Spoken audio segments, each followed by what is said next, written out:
by the sixth fold. What is the sixth fold? So to bhikkhus, instructed worldings is struck in the eye by agreeable and disagreeable. By agreeable and disagreeable form. Is it so? When you see something very nice one, do you feel something suffering?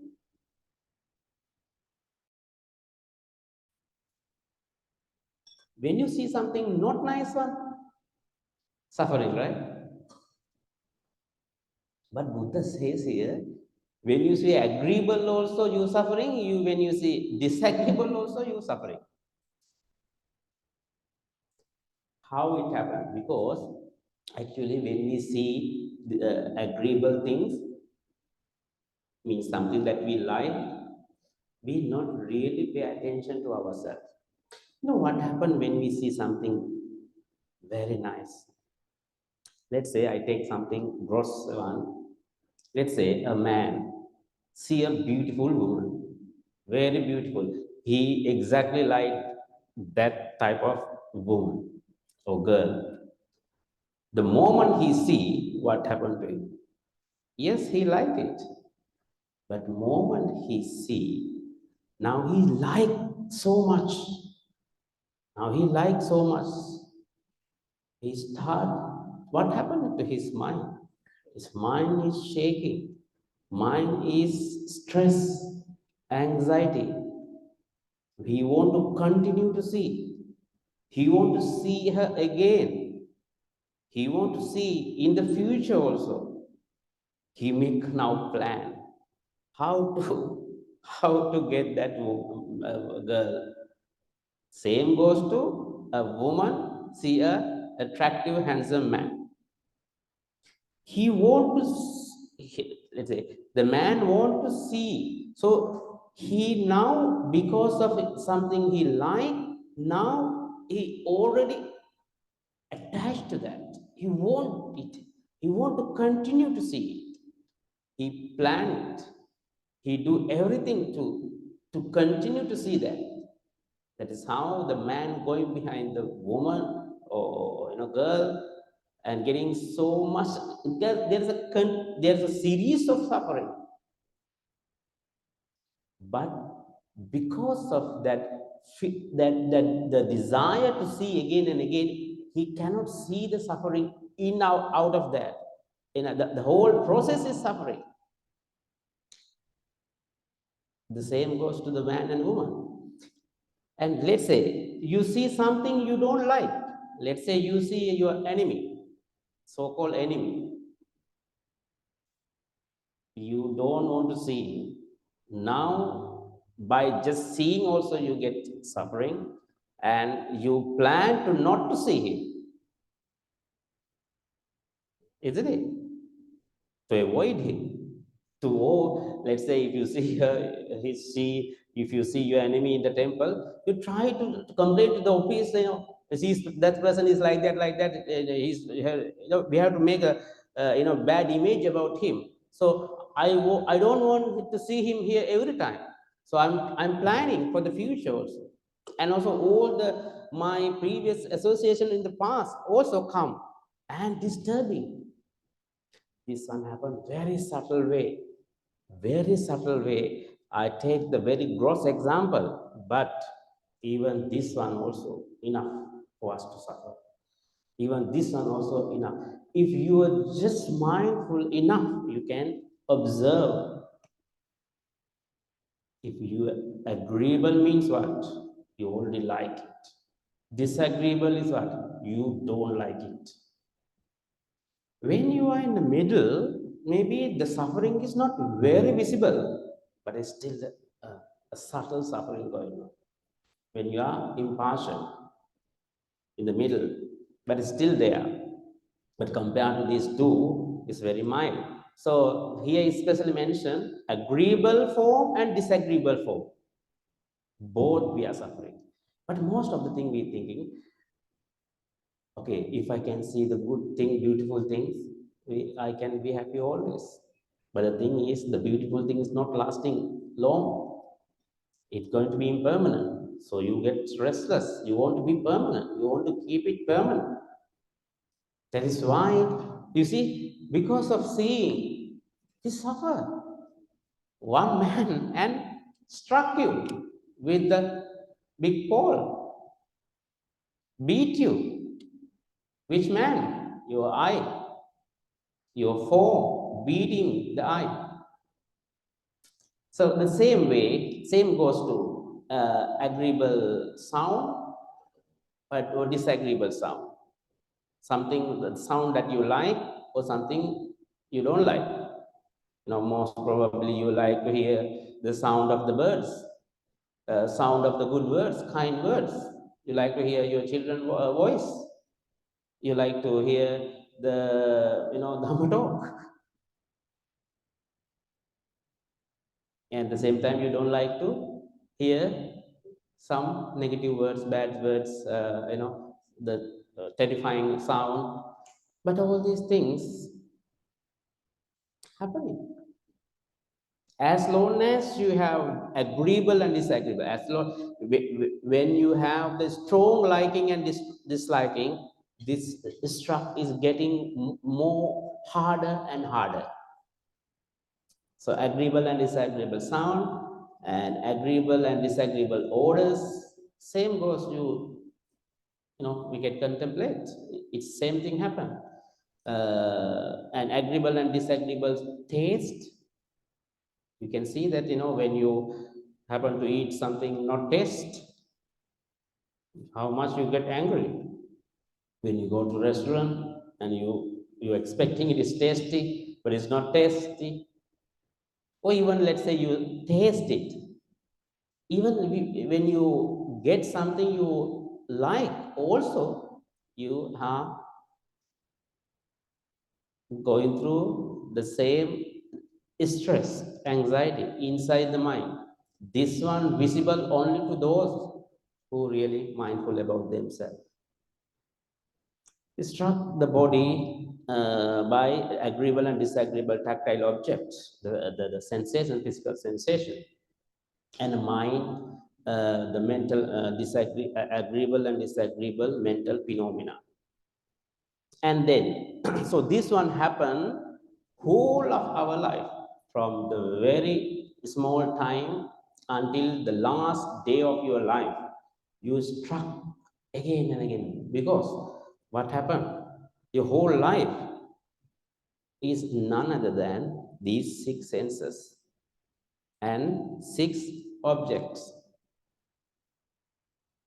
Do you have any time without activating these six senses?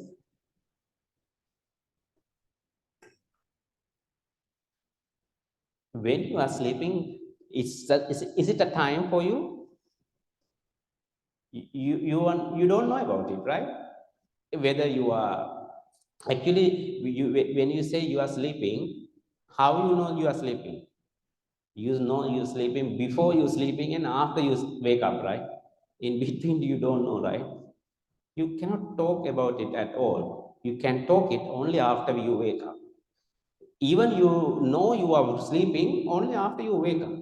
But by that time, you are not sleeping. So sleeping time, actually, whether we have a life or when we don't have life, we cannot say it. If we can say, just imagination. But that also say when you are awake, not sleeping time. So, other than that, is there anything, any experience of your life without these six senses?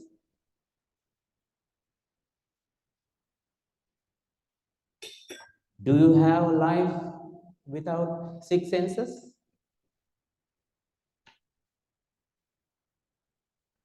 We have a life.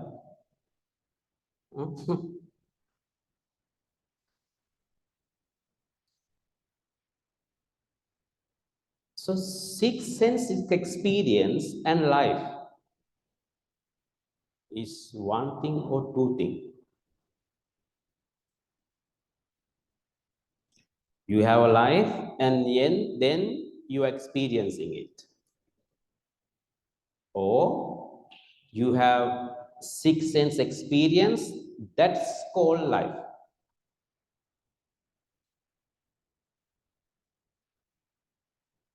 One thing. For others, if you talk, then maybe I don't know whether it's different from your life happening differently. Six sense experience is life, Bhante. Life and six sense experience. It happening simultaneously, or it is one, or it is two things.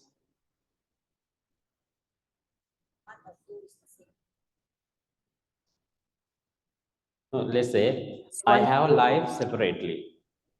I have a life. Without six senses also I have a life.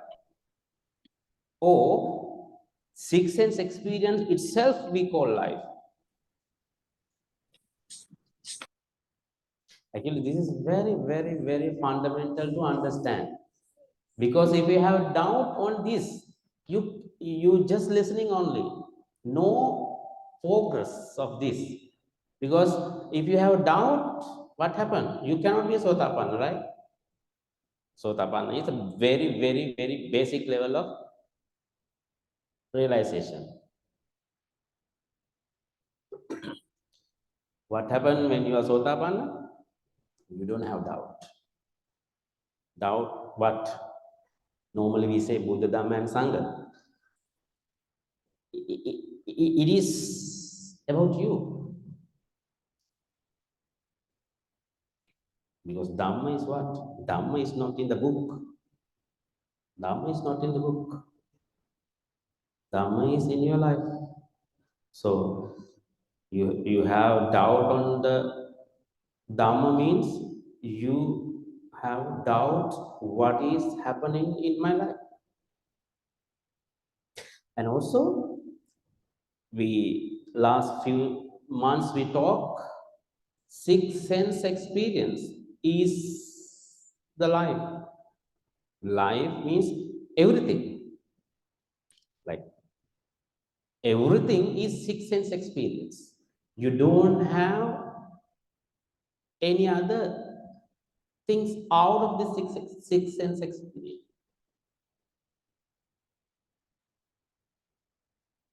Don't simply accept, man. Simply accepting doesn't make any nowhere. You're not going anywhere.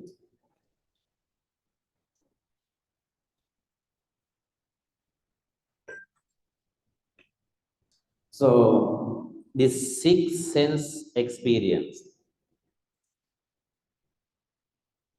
is the life. And this six sense experience, Buddha says, all beating. So our whole life is a beating, is it? That's why Buddha says there is a suffering. So when you're seeing a good things, there is also suffering. When you're seeing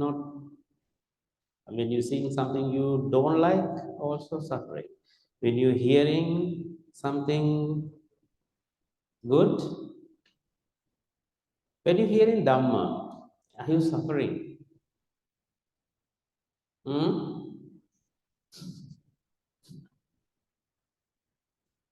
When you hear your granddaughter's or grandson's sound, is it suffering?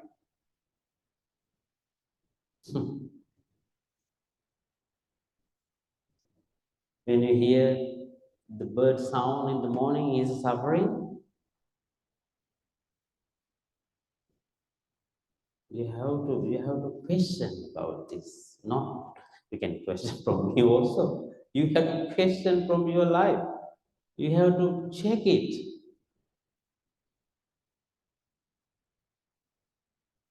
Especially if you like it. What happened? When you see something, check. When I see something I like, what happened to me? This is the practical path actually. This is the practical path. When you see something nice, check what happened to you. What happened means, what happened to my mind? When you see something don't like, what happened to you? When you see something nice, when you hear something good, nice, what happened to you? But the problem is, when you are like so much, we forget to look here. You are so engrossed to that outside, and you want to enjoy it. But enjoying doesn't matter. But you have to aware. You have to be aware what is happening. And when you see something you don't like, see what happened to you. That one you can little bit understand, but still you forget to experience what is happening. Later, when you examine, you know that when you get so angry, seeing some person, you're angry. But that's though you already so late. The moment it appears, if you can catch, aware about it. So when the Buddha is saying like this, most of the people, it just like either just listening it, either read it, but they not really experientially know about this one. Buddha say like that. Okay, I believe like that. But in normal life, I totally do something else.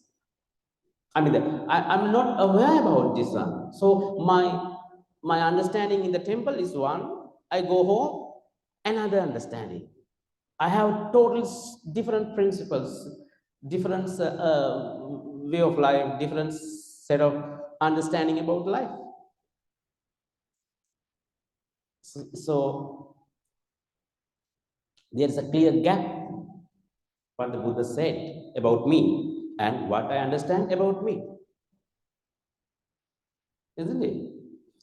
I'm not saying that you have to exactly feel like this as Buddha says. You don't have to feel it, but you can check. And if you find that I don't feel like that, come and question the one who say about this one. Question the Buddha.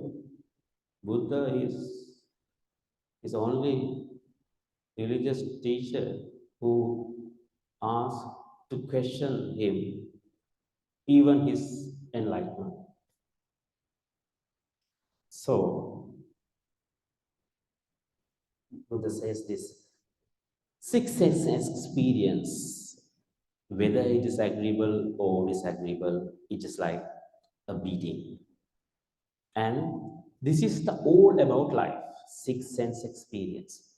And the seventh man is that your whole life is suffering with that, and then after that, what happened? You about to die sooner or later, and then you think about what happened to my next life. What happened to my next life? Whether I go up or down. Based on what I have done, most likely going down.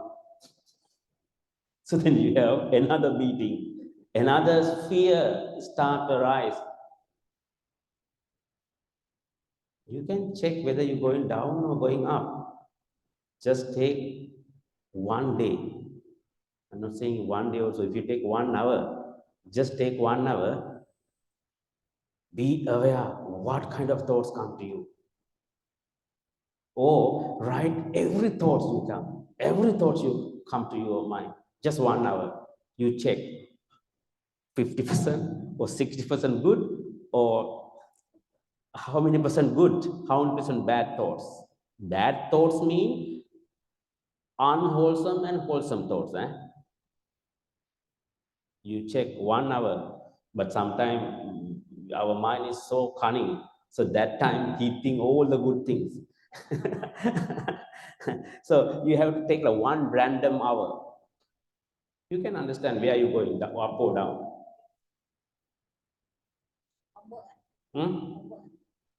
Yeah, homework, yeah. But this one problem is, when you see the mind will hide. When you not see in the mind and come and again play. So you have to see, like you not directly see, you are indirectly seeing the mind. Just like if you put your eye right on the child is smart, he behave very nicely. The moment you go out, he do all kind of mischief. So what you have to do is, you shouldn't pay direct attention, like very obvious attention. Just like you just like don't care, but you really aware about him, but he you don't care about him. He try to do a small thing, you don't care. He tried to do like something big bad things, also you don't care. You just watch only. And then he do something good also don't care. So then he know whether he do good or do bad, also no much attention. Then he do his what is his real nature. He maybe he is a good doing something good, maybe he do something very bad, because now he not getting attention, but actually he was being watched. That is awareness you need to practice in your life. If you watch your mind will hide.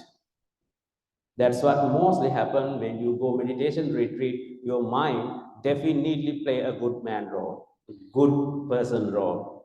He very so nice. So being watched, you know that I'm very good person. I have all wholesome things. Of course, in that uh, the created setting, in that artificial setting, he is very good. You cannot see the real who you are. You can see who you are in normal life. Ramadan day. But even Ramadan day also, okay, I wash myself today. He again hiding. So that's why we need to develop awareness, not in artificial setting, but in normal life. After that, when your normal life is being washed with awareness, he cannot hide too long. That normal nature will come, and then you know. Then you can understand who you really are. And you can also understand whether you're going down or up. So 7 months come and beat like that also. Okay, we continue the reading.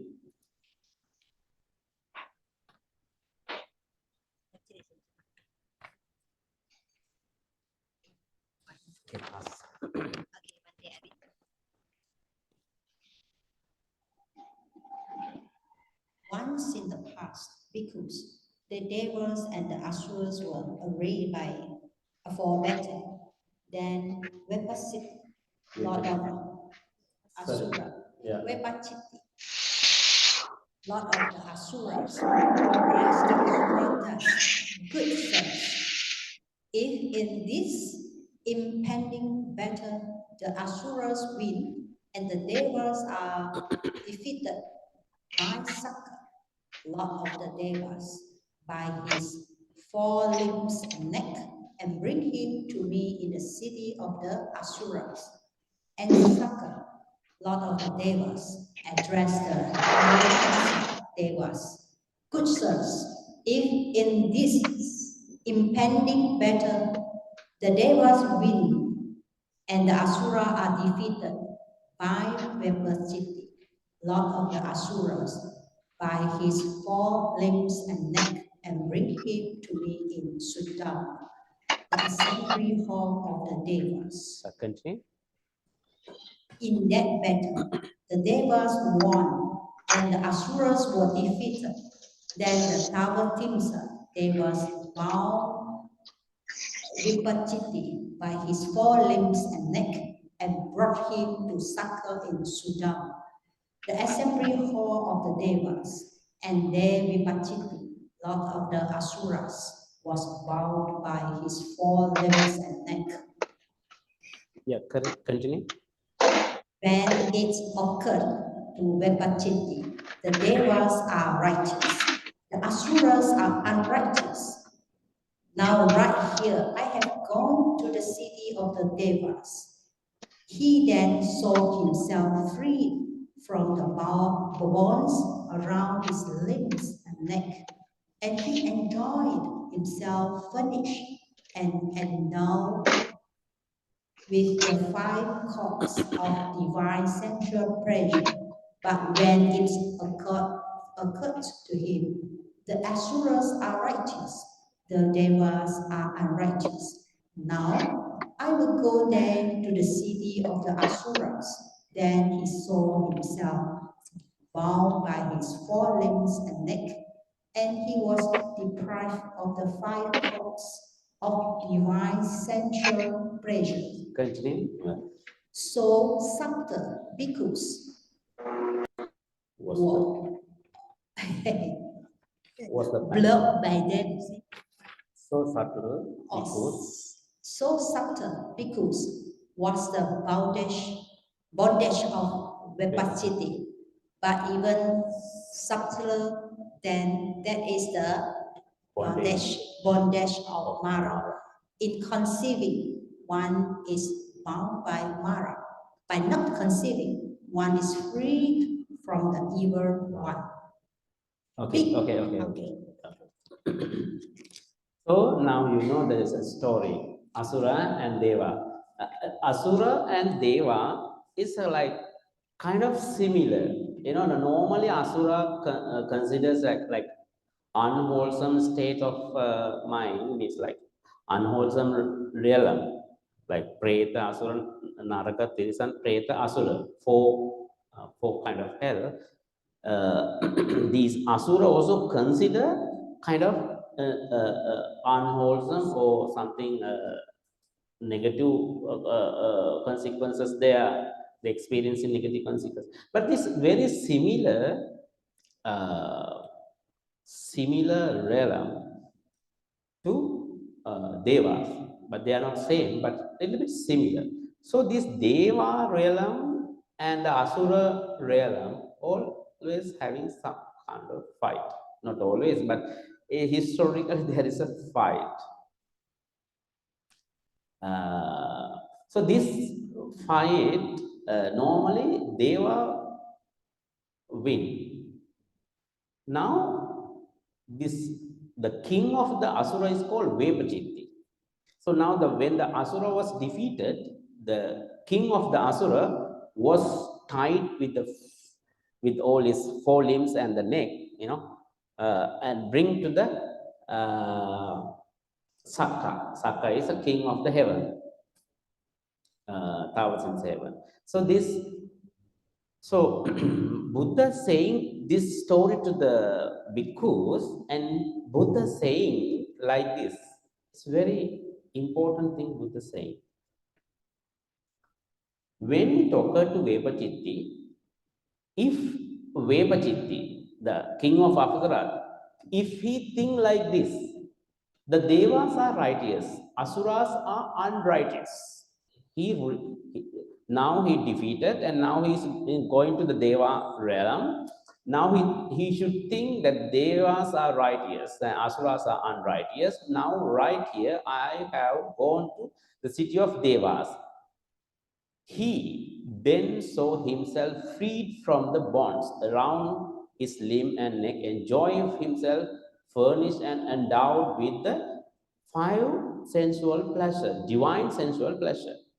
But when it occurred to him, if he think the Asuras are righteous and Devas are unrighteous, then now I will go there to city of Asura. He is thinking to go back.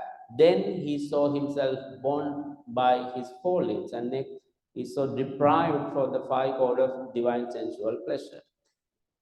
So subtle, because was the bondage of Vepachiti, but even subtler than that is bondage of the Māra. But he is saying that if the Vepachiti thought, you know, when Now he bind with the, you know, all these 5 places, and he now bringing to the Deva world. Now it's like a changing the realm to the Asura to the Deva. In that time, if he think Devas is right and Asuras is unright, which is, that's because Asura is always having all these negative thoughts, especially have anger and jealousy. That's why they born in Asura realm, which is lot of anger.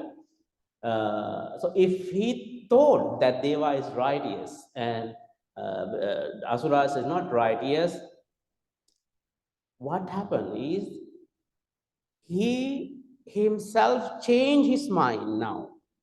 Now he enjoying where he going.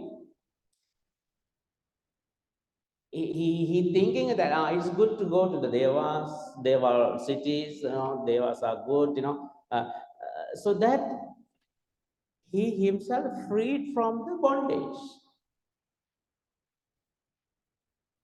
And if he think the other way around, now he want to go back to the Asura, and he thinking that Asura is always right. What happened? Now he going to that realm. So he get more and more tighter.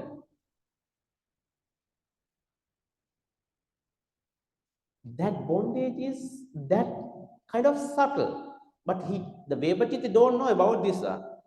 Yeah, unfortunately, if he think like that, he free. If you not think like that, he get more. Actually, this one is very psychological transformation. Is this it's talking about? Any situation in your life, if you are experiencing something negative, so-called negative or bad situation, you start to enjoy that situation. That situation, you know, normally people call it bad situation, but if you start to enjoy it, if you are truly into that situation, you free from that situation. For example, let's say today you know, now you've been going out, it's raining, so everybody complaining is about rain. If you know, there are some people complaining about rain and they saying all the bad things about rain, you know, they're really angry. And some other people, you know, very nice, today is raining after a long time, you know, it's very joyful, maybe you go out and dance in the rain. So rain is bad things or good things for those who are enjoying it. It's a good things. He free from the rain. Free from the rain means he free from that the unpleasantness of the rain. So it's not anymore kind of like bad rain. The same thing applies to your any situation in your life, because in life situation not always going to the certain prescribed way. Situation goes different way, and if the situation is already here and you cannot do anything, just enjoy it. Then you're free from the suffering out of that. That kind of subtle psychological transformation happened. This bondage of the Vepachitis, Buddha says, that kind of subtle bondage he has, he can free from that bondage actually. That is subtle. But Buddha saying that, but even more subtle, that is even more subtle than that bondage, the Māra's bondage that we are all trapped, is a very subtle bondage.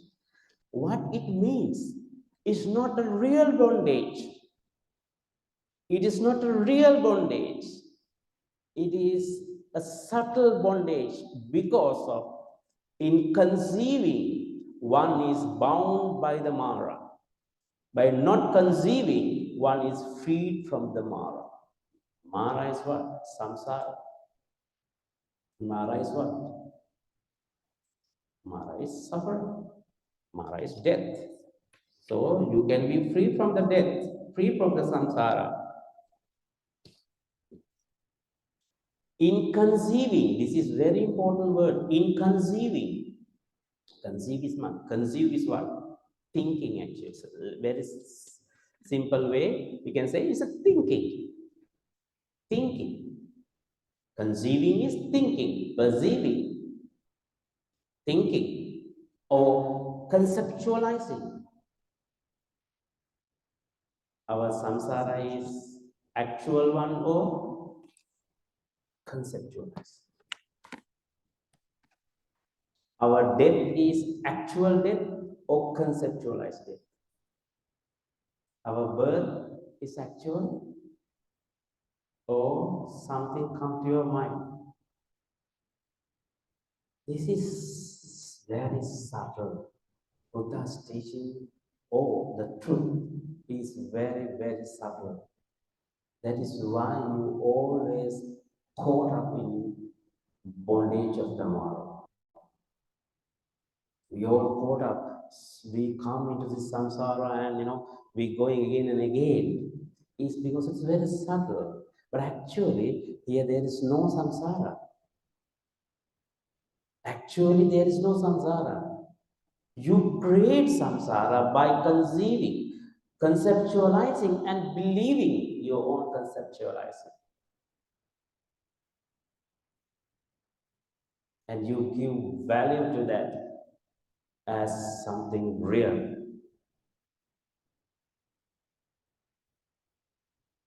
Buddha very clearly says that in conceiving, one is bound by the Māra. Māra is what? It's death. You bound by the death or bound by the samsara. Why? Because of conceiving, because of conceptualizing, because of thinking. Actually, not only thinking, you are bound by the Māra. You thinking and you attach to that thinking. Just thinking is okay.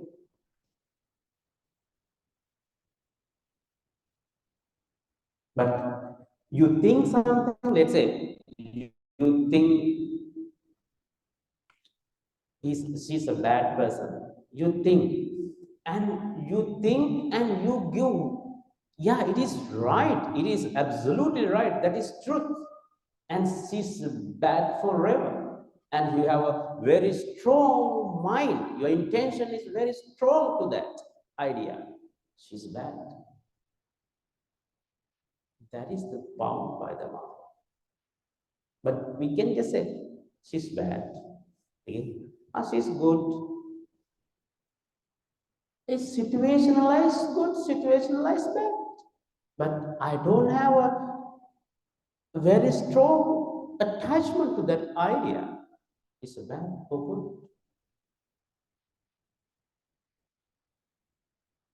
That attachment to that idea is causing suffering. But before that, just conceptualizing itself also suffering. That's why Buddha, those arahant, Venerable Sariputta says that he already arahant, he already free from all the conceptualization and the attachment to conceptualization. But he said that he's waiting like a boy who work whole day and waiting for the salary. Sometimes some people work on a daily basis and they work from the morning to evening, and he waiting for the salary to go back home. So the Venerable Sariputta says, I'm waiting for until death to get the salary and go, because the final salary get with the death. It's not like he fed up about the life. Just having this five aggregates running itself, it's a kind of suffering. But he totally free from suffering already when he become arahant. But still having this five aggregates running itself also unnecessarily, because after that he has to maintain this body, he has to wash this body, he has to feed the body, always giving food, this. That's also kind of suffering. But that is suffering for all people who has highest kind of happiness. But the people who are already suffering whole life, they think is having this body is kind of pleasure. Even just like earlier, sixth sense, we think that is a kind of pleasure. Having sixth sense is pleasure, but having sixth sense is the beating. If you don't have six senses, why you have to come to temple and listen to here? Very difficult sitting here, and because of you have these five senses, you have to maintain this one. And now I have an idea that I'm in samsara. By now I want to free from samsara. You have to work so hard for that. But actually there is no samsara. You're thinking you have samsara. Actually there is no death, but you're thinking there's a death. Now you're trying very hard to avoid the death. There is suffering, isn't it? When there is no death, now I'm trying every possible way to avoid the deaths. I'm quickly scared when I get sickness. I talking so much about how to keep healthy. Try all possible ways to get all kind of vitamin. I mean, keeping body healthy is good, but with a lot of fear about death, this is a suffering. Conceiving is bound by the Māra, not conceiving is freed from the Māra or evil one. Okay.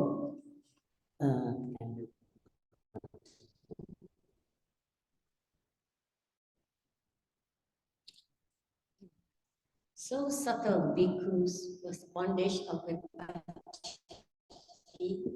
even subtler than the bondage of Māra.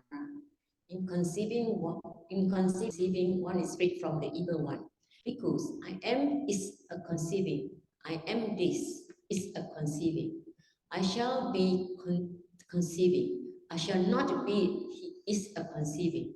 I shall consist of form is a conceiving. I shall be formless is a conceiving. I shall be percipient is a conceiving. I shall be a non-percipient is a conceiving. I shall be neither percipient nor non-percipient is a conceiving. Conceiving is a disease. Conceiving is a tumor. Conceiving is a dart. Therefore, bhikkhus, you should train yourselves thus. We will dwell with the mind devoid of conceiving. Okay.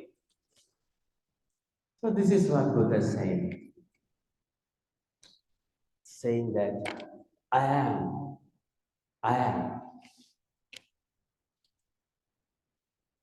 I am is conceiving. I am this is conceiving. I shall be is conceiving. And I say, I shall not be. Let's say someone says that there is no I. That is also conceiving. Somebody says, no, there is I here. I'm here. This is me. There is the conceiving, I think they're not so good words. But I'm saying it's a hallucination. I think you can understand this more better, right? Hallucination. Hallucination is what? Sometimes some people hallucination that they say that they hear in something, but other people cannot hear. It's hallucination, right? That they thinking that the next moment building collapse. That they hallucinate. So thinking I am here is a hallucination. Thinking I am not here also hallucination. Now what? I am this body. Is it just a hallucination or is a thinking? Do you think that a small child, newborn child, he has idea, I am here, I am here. Oh, I'm not here. He don't have this both idea. He free from both ideas.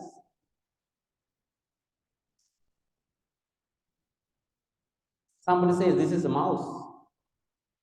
Hallucination or real?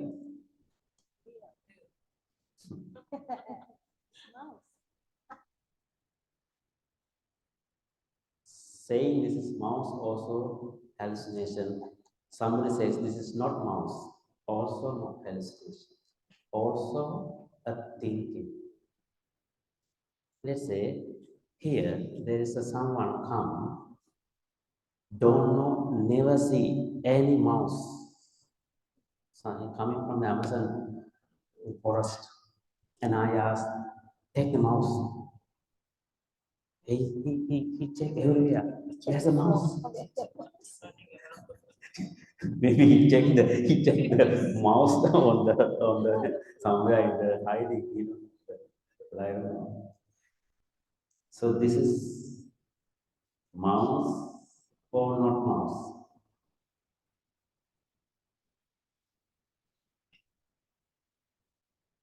You said it's a mouse, it's a mouse.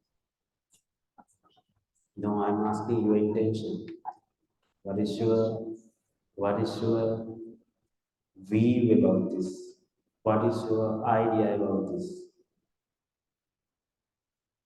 Actually, truth is speechless. Whatever you say, the moment you open your mouth, you're going to say a lie. It's not truth. Truth is speechless. And truths make you speechless.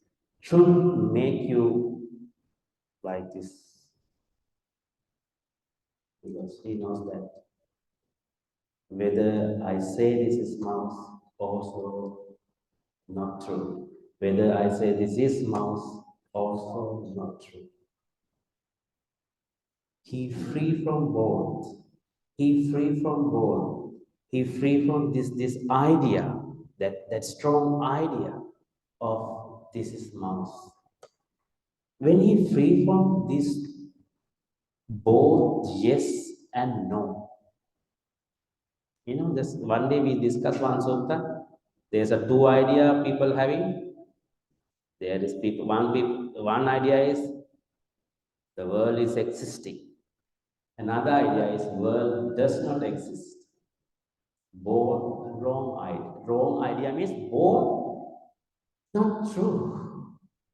Buddha, Tathagatena Majjena Dhamman, they say. Buddha, avoiding these two extremes, he teach from the middle. Somebody says this world is exist. That is not true. Somebody says this world does not exist. That is not true. Somebody says, I'm existing. I am, and I am not. Both hallucination or conceptual thinking. That concept, you conceptualize it.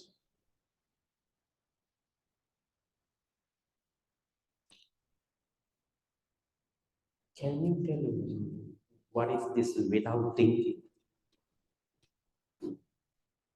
Don't think anything. What is this? Without your previous knowledge, tell me what is this?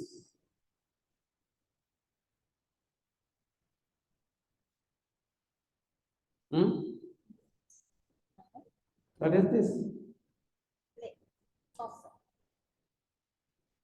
Is it with previous knowledge?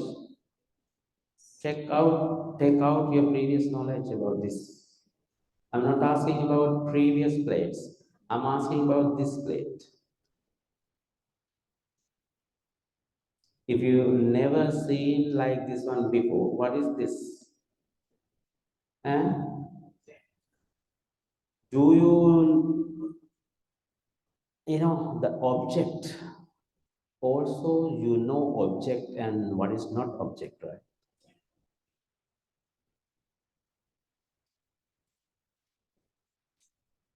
I'm not saying this is the practice of the Buddhism. This is the truth. What we have to understand. But what we practice is we take this one with the cup and drink water. That's why I'm saying that if somebody says there is no cup, it's also hallucination.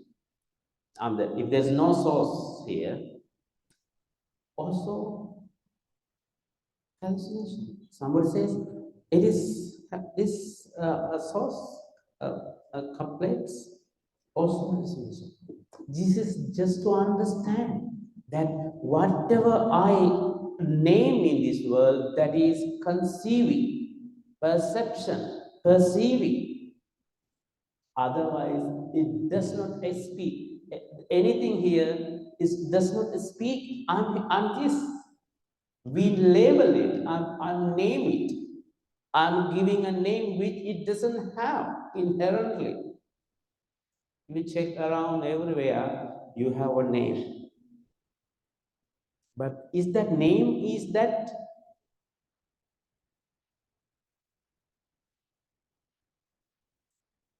you can say Ven.Indarathana. Ven.Indarathana is me. Let's say the word Ven.Indarathana. The sound Ven.Indarathana. Is that sound is me?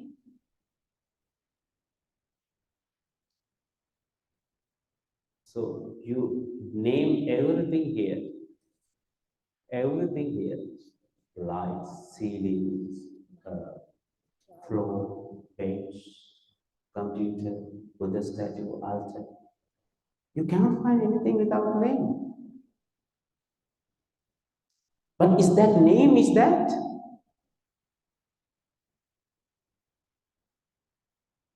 Name is conceptualized. See? That's why Buddha says in this world, everything is Nama Rupa. Buddha doesn't say is Rupa, is Nama Rupa. Nama Rupa is what? Form that is derived from the name. Form means that name is adjective. It is Rupa, but it is not a Rupa itself. There's a form, but the form is not itself. Form is derived from the name. Nama Rupa.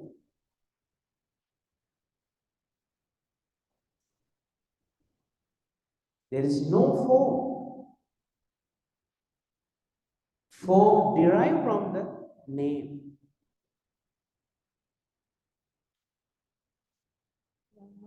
You check your life. You cannot find anything without name. If you find something without name, then there is no such thing.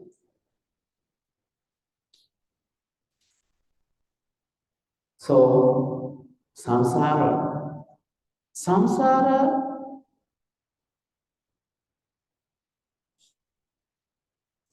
what you feel when you say samsara? But in the word of samsara, is there any samsara? Is there anything you can find other than this name as samsara? When I say death, what you feel? Very scary, right? Is that death name is death? Have you ever experienced death? Anybody experienced death? Eh? No, anybody experienced death? Almost means you not almost means not the experience. You experience something else. Yeah, let's say you experience something other than that name. You remove that name, then what is remain?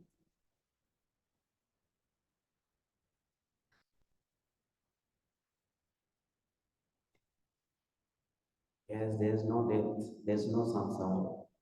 When I say, you have to understand that there is death and there is no death, both hallucination. You remove both. There is death and there is no death. What is now remain? That is, I'm saying, no death. Free from both. And again, I'm saying, because I have to say it. Otherwise, how can you understand? Buddha have to say another lie to protect you from the biggest lie. So when I say there is no death, it's not it compared to the death. There is death, hallucination. There is no death, hallucination. You free both. Now what is?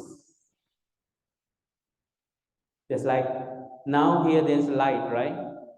I completely remove the light. What is left? Darkness, right? Complete darkness. I remove the completely darkness. Then what is there?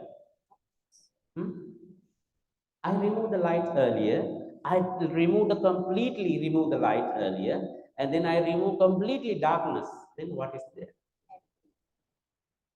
Is there? Can we talk about it? But then we can say, actually, Buddha says for that situation called light, the real light arose. Real light arose. So in this whole sutta, Buddha explaining the biggest the things that we attach the whole samsara is what? I. That's why Buddha always saying this, take this I. I is a concept. Otherwise, there is no such thing. It's just an experience of six senses. But having said that, we do not experience anything also.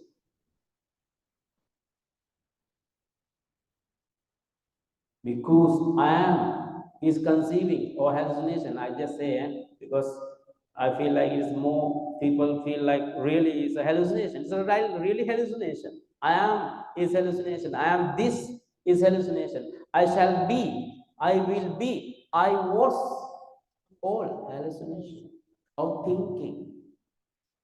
I shall not be. I shall consist of form.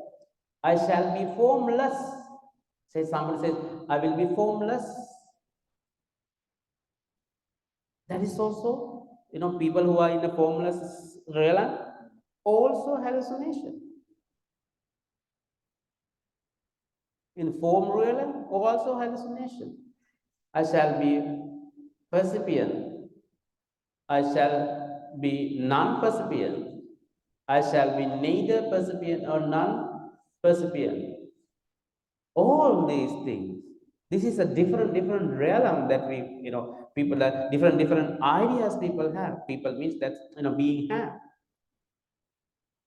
So therefore, because you should train yourself thus, we will dwell with the mind devoid of conceiving. Then how to practice this one? How to practice this one? I stay without thinking. Can you do that? You cannot do that. But what you can do that? What you can do? Every time you conceiving, know that you are conceiving.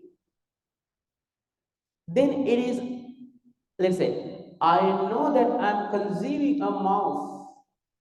Then the mouse conceive, mouse not conceive.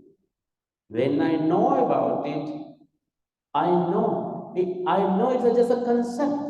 Then it is not. I still can use, but I know it's just a conceiving. There is a mental thought, just a thinking.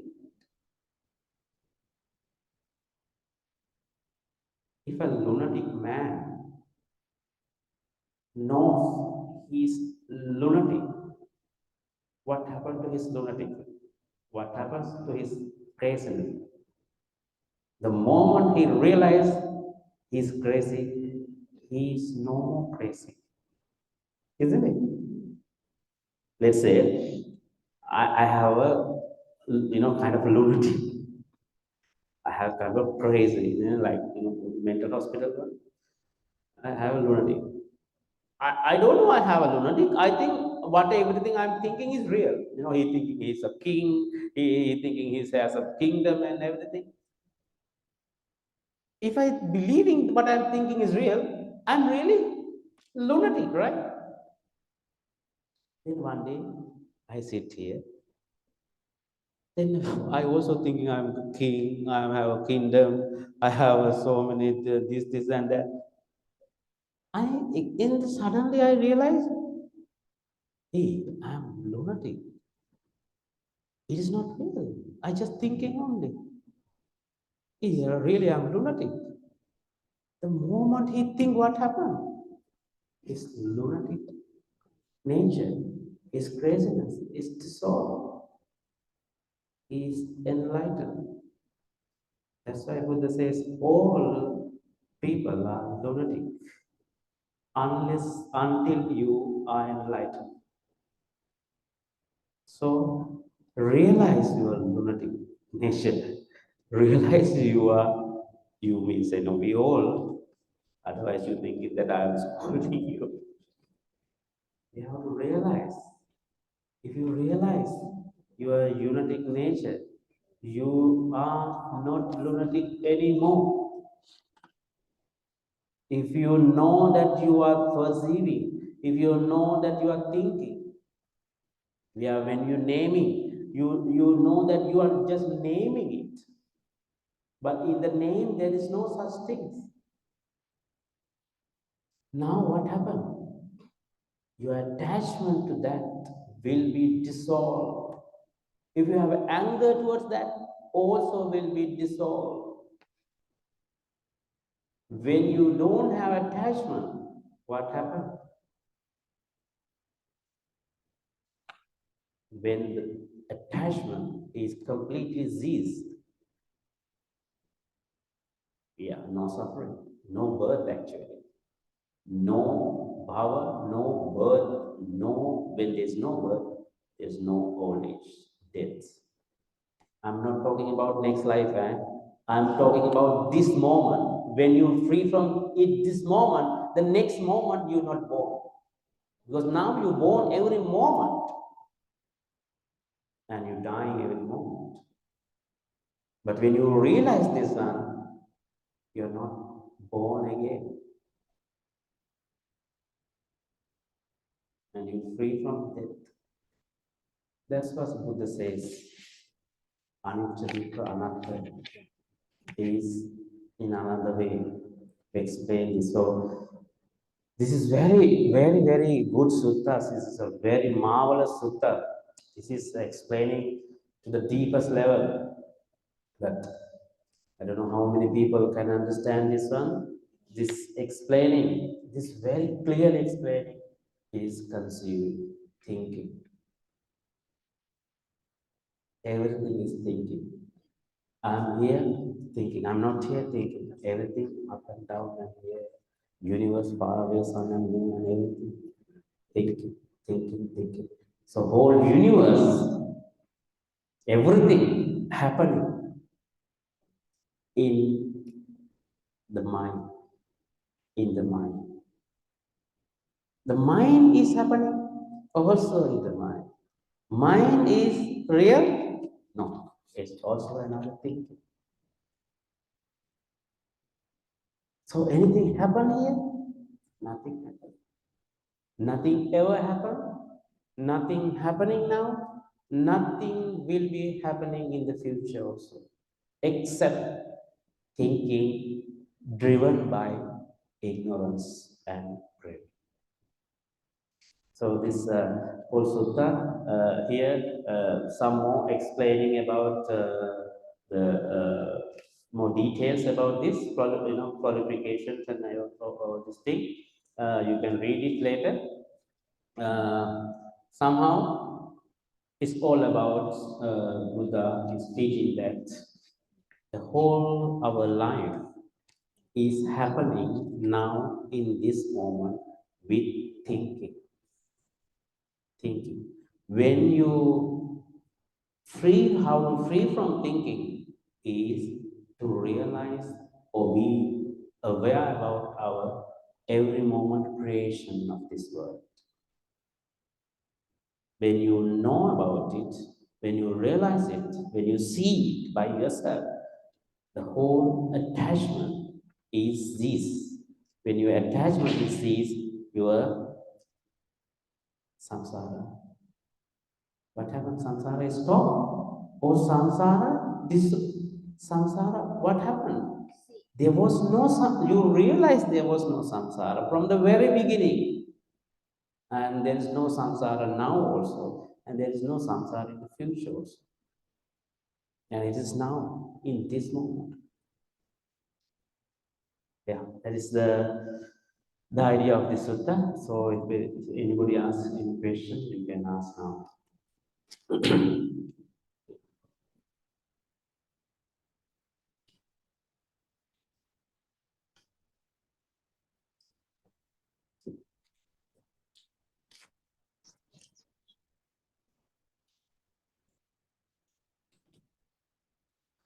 Yeah. Thank you, Bante. My name is Boon. So I just want to ask, when you read this sutta, it reminds me of another sutta, which is Mula Pariyaya Yes, Sutta. yes. So can you explain a bit the relation, the connection? Yeah, actually, Mulapariyaya also, Buddha take many examples in the Mulapariyaya Sutta. He take that even this, when we touch the solidness, the patavi, we just thinking it is patavi. It's not that there is a patavi. We thinking it is solid. When we encounter the watery nature, we just thinking. We thinking it is the water, and we're thinking about wind. We're thinking about heat. It's not that is something really existing as Patavi, Apo, Tejo, Vayu. But a lot of people thinking that the Patavi, Apo, Tejo, Vayu is really existing. That's why they go into the like atoms or quark or the like that. Even quark also is not existing. It is just thinking it. Mula Pariyaya, Buddha says manyati, manyana. Manyana means thinking. He also used the word is manyati, thinking. So the rupa is not a rupa. It is nama rupa. Rupa, Vedana, anyway, not rupa, it's not solid, it's thinking. Vedana, Sanya, Sankara, Vijnana. A lot of people thinking that rupa is something solid, something really existing. No, it is also mind-made. Rupa also mind-made, Vedana also mind-made, Sanya also mind-made. So Vedana, Sanya, Sankara is mind-made, and Vijnana, of course, mind-made. So everything is mind-made. The whole universe, everything, whole universe is mind-made in this moment. In this moment, it arises. And this moment, it dies. Arise and die. Arising and disappear happening at the same time. Not two times, same time. Like sound appear and disappear at the same time, right? It's not that sound appear and stay sometime and disappear. Appearing and disappearing at the same moment. Not millisecond. It's called moment. There is no time here. Time is another concept created by the mind. Buddha never say a present moment. Buddha says the word Pachuppanna Dhamma. Pachuppanna means, Buddha says, avoid the past, avoid the future, and stay Pachuppanna. He doesn't say present moment. He doesn't say about the time. So Pachuppanna means where the Dhamma is appear. A cause and where the cause and condition is met, that is called moment. Can you show that the sister Uwe, can you show that the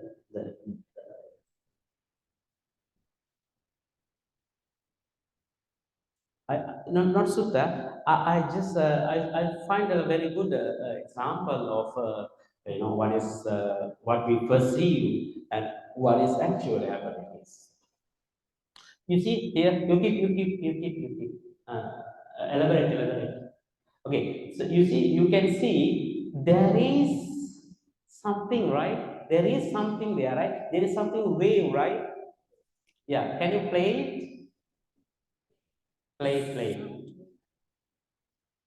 Play. There.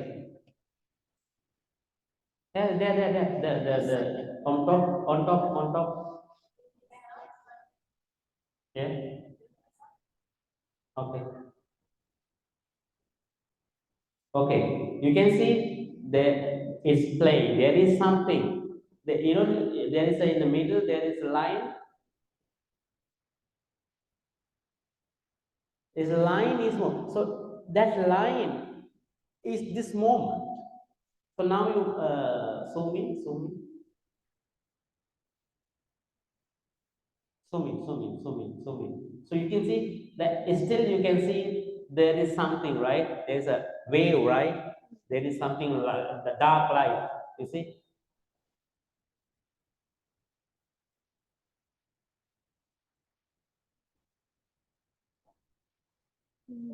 You see what is that? Keep, stay.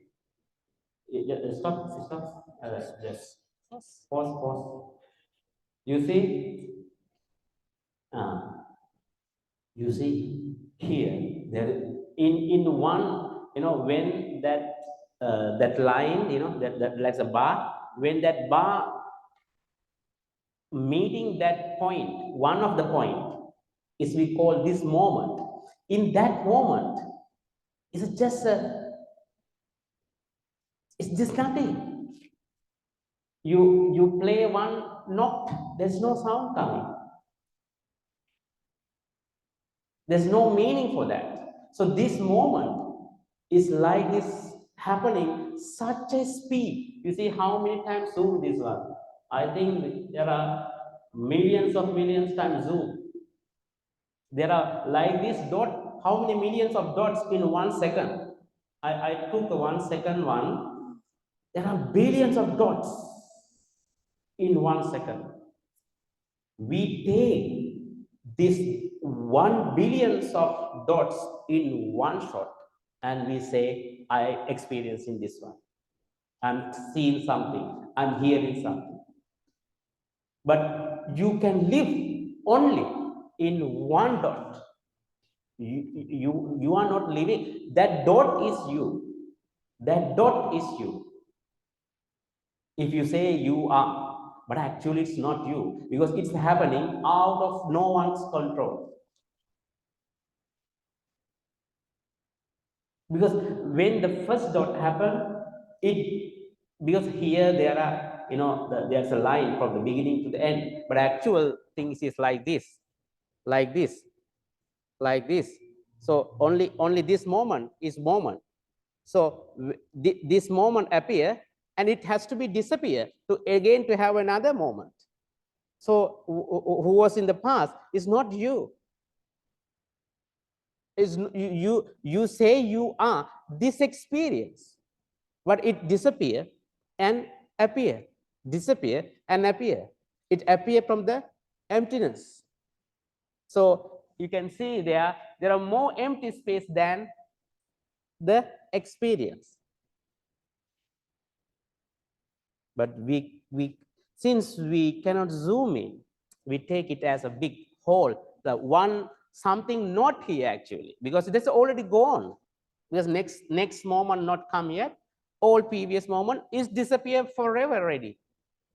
But we take as a one block, which is not existing.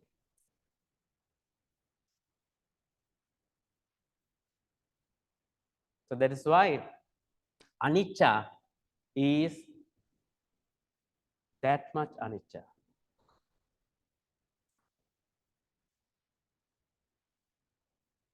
Yeah. So everything you see, and also this is happening in the conscious level. It's not happening in the physical level. This is also happening in the conscious level.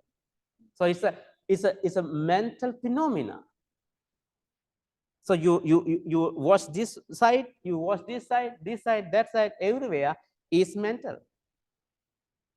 So you going out or coming in, no difference.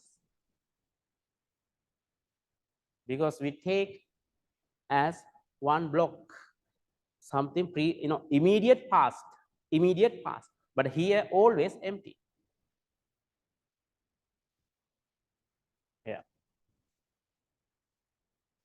So empty means that is happening. That one dot is mental activity. Even though even though we say it is mental hallucination, it is not that somebody is thinking. It is happening out of no one's control. Anatta, anicca, dukkha, anatta.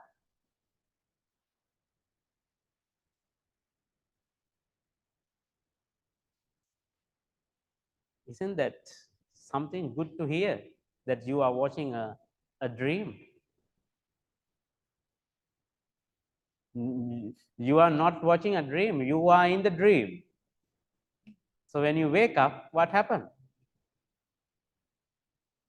Everything is just a dream. Let's say last night you see a dream and you go to the Penang and you eat this and that, and you meet some people, and then somebody, you come here, you have a fight there, and you meet someone, good person, all this experience. You wake up, what happened? Did you really go there? Did you really fight with him? Did you really have a good person conversation? Everything it's become a dream, right? It's just like everything. What happened? It's never existed. So your this samsara also never existed, never existing now, or never will be. Even you go to the samsara also, there is no samsara, unless you are conceiving, thinking.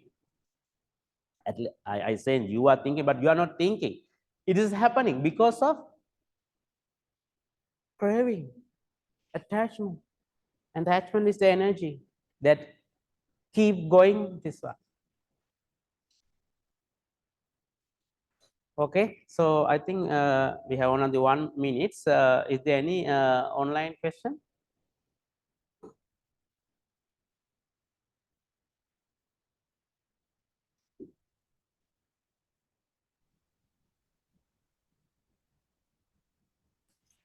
Yeah, brother and sister online, do you have any questions? Please type the questions in the chat box so that we can read it out for you. Yeah.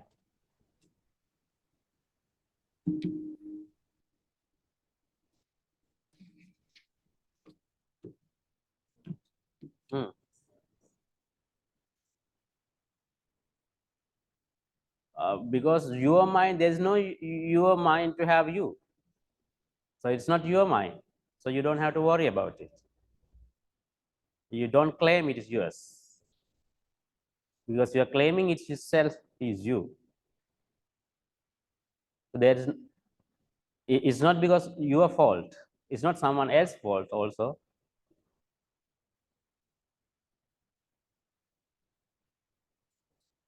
Eh? No one mind. This question is wrong. There's no one here.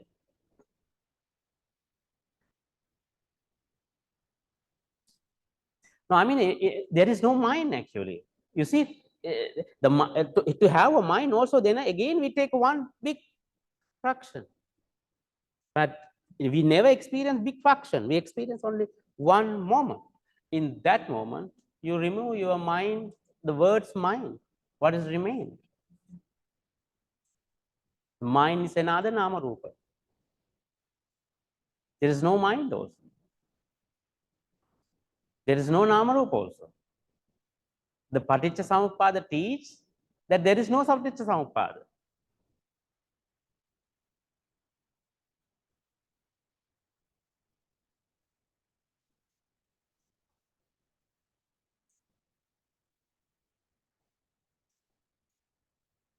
There is no, these people, they never ask this question.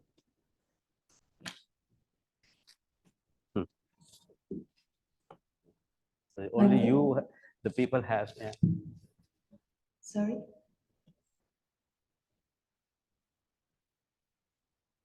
Any question? Yes, we have a questions from the online chat box. Yeah. Sister Hema How asked if a person has a dream and what she see the dream is happening in the future. Is this her thinking only or it is something else? Something? Something else. I didn't. Is this thinking only, or it is? Yeah, it's just thinking only. If a person has a dream and what she see the dream is happening in the future, is this her thinking only or it is something else? Of course, it's a thinking only. It's just a thinking only.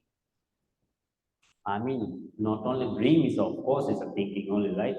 What is happening now? What you thinking now also is just a thinking. You thinking that something happened in the future. That is just a thinking. It's nothing happened. And nothing happened in the future also. It's just a thinking only. Nothing ever happened here. That you thinking that you born and then you have 56 years, you lived like this, like this, like this. It's just a story only. Nothing ever happened here. It's just a story only.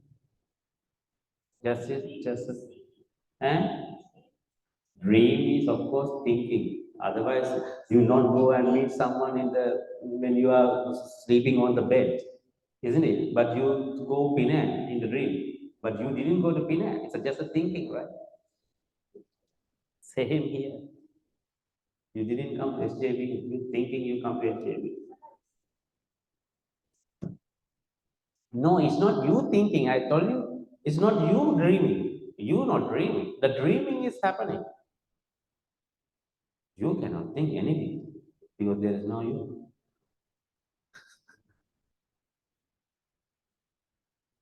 You see that Vepachitti, why he caught up? Because he thinking. He could be free from, I mean, in that place, he could be free if he think other way. We can think in different ways, but still within this samsara. If you think in good way, you go to the heaven. If you think like formless way, you go to the formless Brahma world. If you think very heavy way, very bad way, you go to the yeah, hell. Yeah, but Buddha says free from thinking. Free from thinking again, not to think, not trying to think, and is realizing you are thinking. If you try to not to think, again you doing another hallucination. That is why Silabbata Paramvasa.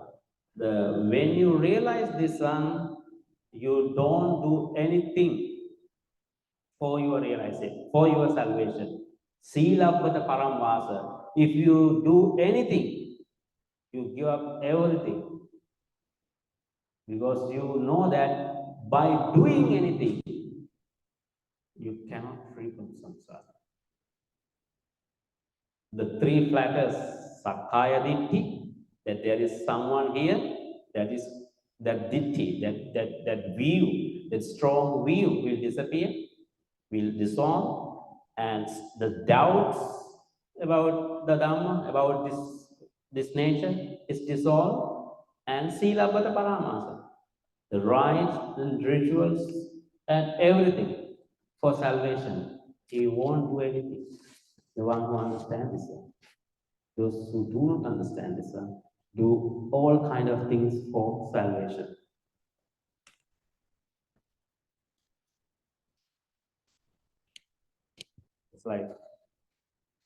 It's like uh, You know, there is a lunatic person. He says that it's raining.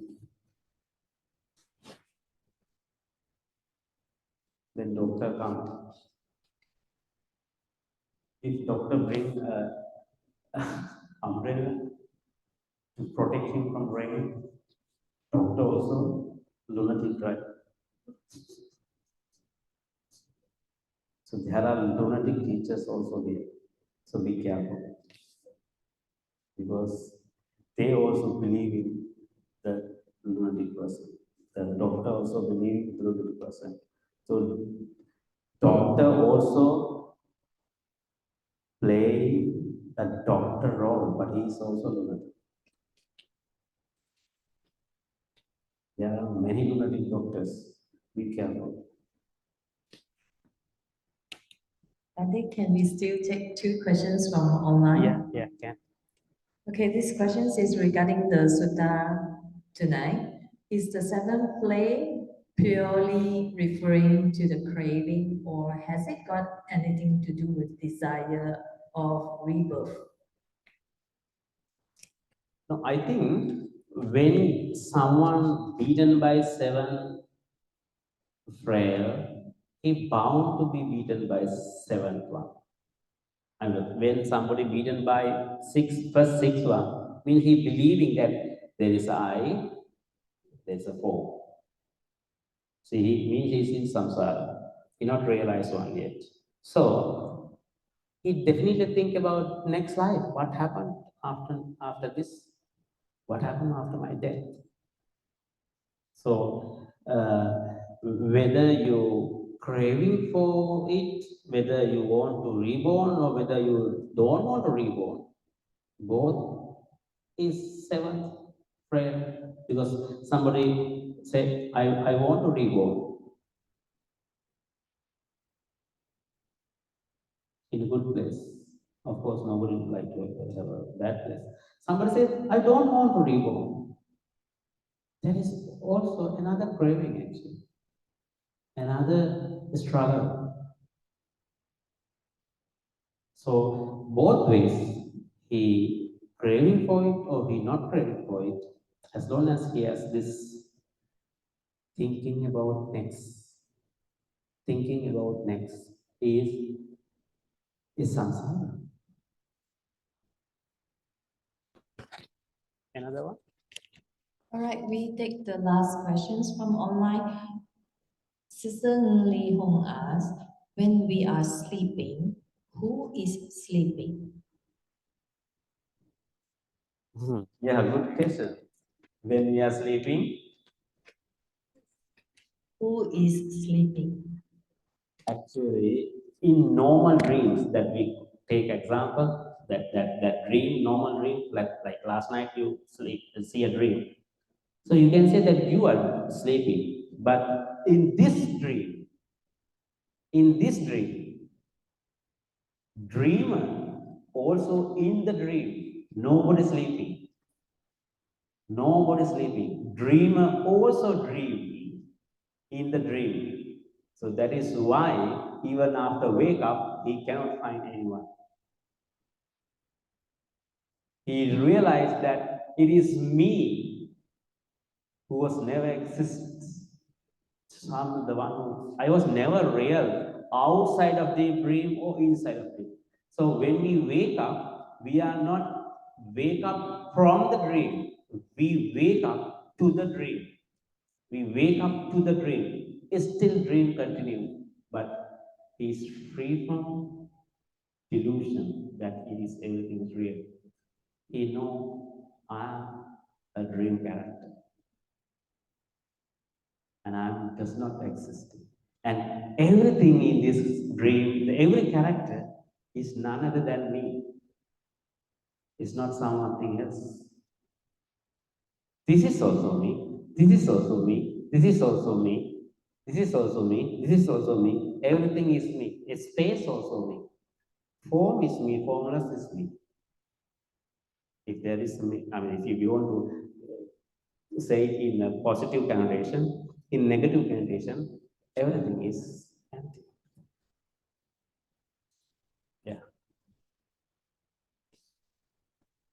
That's all right.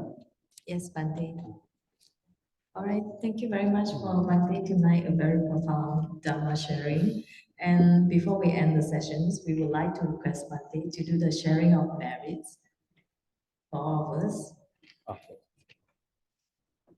Okay, let's share all the merits to all the devas, all the celestial beings.